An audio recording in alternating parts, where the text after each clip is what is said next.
सच्चाई की जीत। रोहन और रिया कैरम खेल रहे थे, लेकिन यह क्या, रिया तो हार रही थी। उसने धीरे से एक गोटी बोर्ड पर से उठाकर अपने पास छुपा ली। उसे लगा कि कोई नहीं देख रहा है, लेकिन यह तो धोखा हुआ ना। नानी उसकी हरकत देख रही थी। रिया, यह ठीक नहीं है।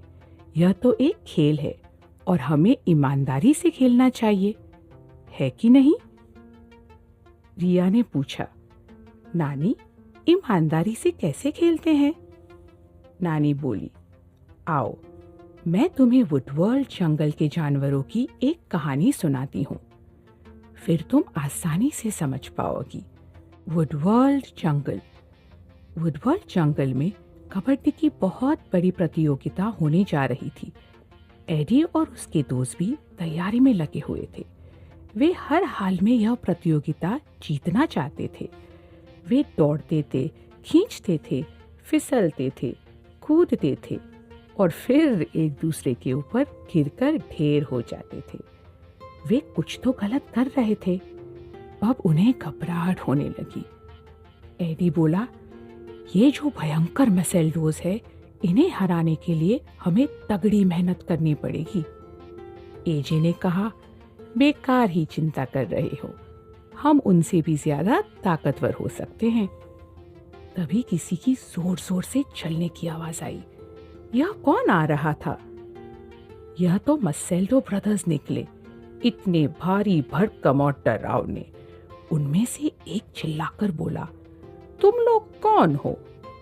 ओह, ये तो एडी और उसके दोस्त है जो हमेशा हारते हैं। कबड्डी टूर्नामेंट में तो हम तुम्हारी चटनी बना डालेंगे। उसकी बात सुनकर सब भाई मिलकर एडी और उसके दोस्तों पर हंसने लगे। एडी बोला, हम तुमसे डरने वालों में से नहीं हैं। भूल गए कि हमने तुम लोगों को हॉकी मैच में हराया था। लेकिन मसेल्डो ब्रदर्स बस हंसते रहे और हंसते हंसते बड़ी शान से वहां से चले गए। पूरे 1 महीने बाद कबड्डी टूर्नामेंट का दिन भी आ गया। हर कोई मैच शुरू होने का इंतजार कर रहा था। जज लोग अपनी जगह पर बैठ चुके थे।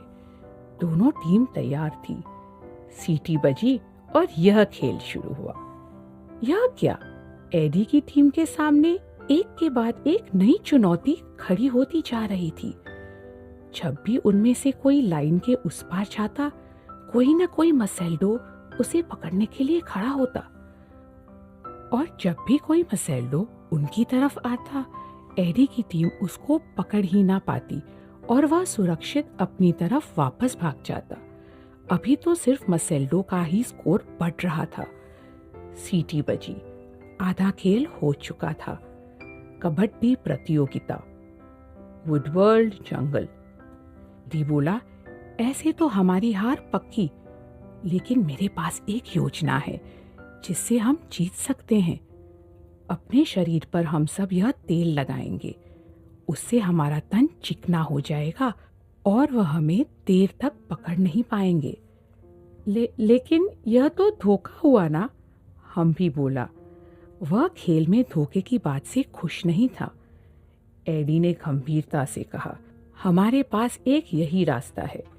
उन सब ने अपने शरीरों पर तेल पोत लिया। तभी सीटी दोबारा बजी और खेल का दूसरा भाग शुरू हुआ। अब एडी की टीम के सामने वालों को बराबर की टक्कर देना शुरू किया। मसेल्डो समझ नहीं पा रहे थे, आखिर वो एडी की टीम को पकड़ क्यों नहीं पा रहे थे। उन्हें यह नहीं पता था कि एडी की टीम ने जो तेल पोत रखा था, उसकी चिकनाई की वजह से उनके शरीर फिसल रहे थे। अब एडी की टीम का स्कोर बढ़ने लगा। जल्दी ही सीटी भी बज गई और खेल खत्म हुआ। सारी भीड़ खुशी से चिल्ला उठी। एडी और उसके दोस्त जीत गए। वुडवर्ल्ड जंगल कबड्डी प्रतियोगिता। जीतने वाले की घोषणा होने जा रही थी। जज ने कहा, जीतने वाली टीम है एडी और उसके दोस्त।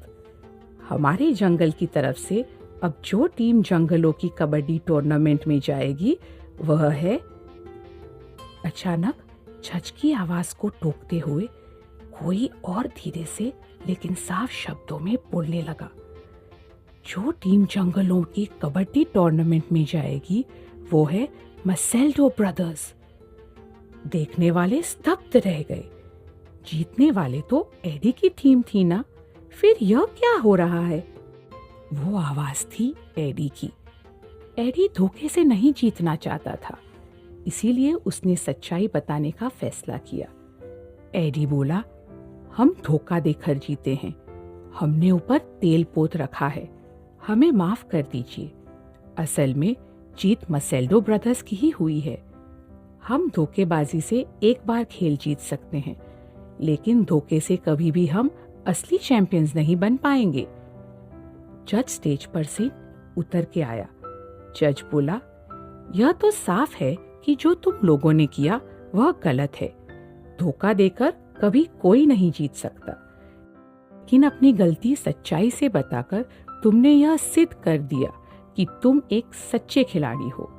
मसेल्डो ब्रदर्स ने प्यार से एडी की टीम को गले से लगा लिया। हर कोई खुशी से उछल रहा था। सच्चे चैंपियन जो मिल गए थे, और फिर सबको एक नया और जरूरी सबक जो मिला था।